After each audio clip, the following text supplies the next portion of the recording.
پطرس کا پہلا عام خط 2 باب پہلی آیت سے۔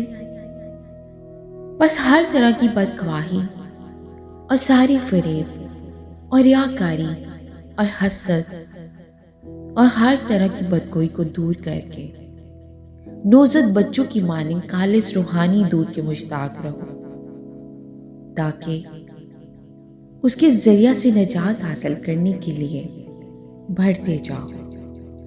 اگر تم نے خداوند کے مہربان ہونے کا مزہ چکھا ہے، اس کے یعنی آدمیوں کے رد کیے ہوئے پر خدا کے چنے ہوئے اور قیمتی زندہ پتھر کے پاس آ کر تم بھی زندہ پتھروں کی طرح روحانی گھر بنتے جاتے ہو، تاکہ کاہنوں کا مقدس فرقہ بن کر ایسی روحانی قربانیاں چڑھاؤ جو یسوع مسیح کے وسیلہ سے خدا کے نزدیک مقبول ہوتی ہے۔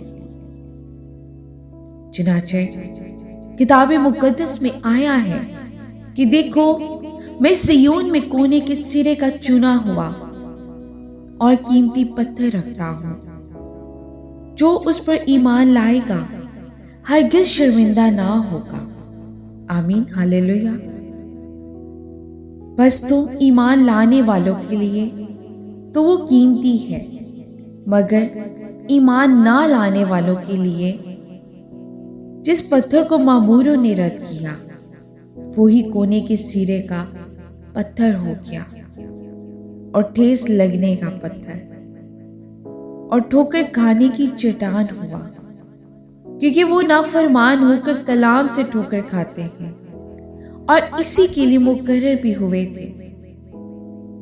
لیکن تم ایک برگزیدہ نسل، شاہی کاہنوں کا فرقہ، مقدس قوم اور ایسی امت ہو جو خدا کی خاص ملکیت ہے، ہاللیلویہ، تاکہ اس کی خوبیاں ظاہر کرو، جس نے تمہیں تاریکی سے اپنی عجیب روشنی میں بلایا ہے۔ پہلے تم کوئی امت نہ تھے، مگر اب خدا کی امت ہو۔ آمین، ہاللیلویہ۔ تم پر رحمت نہ ہوئی تھی، مگر اب تم پر رحمت ہو۔ آمین۔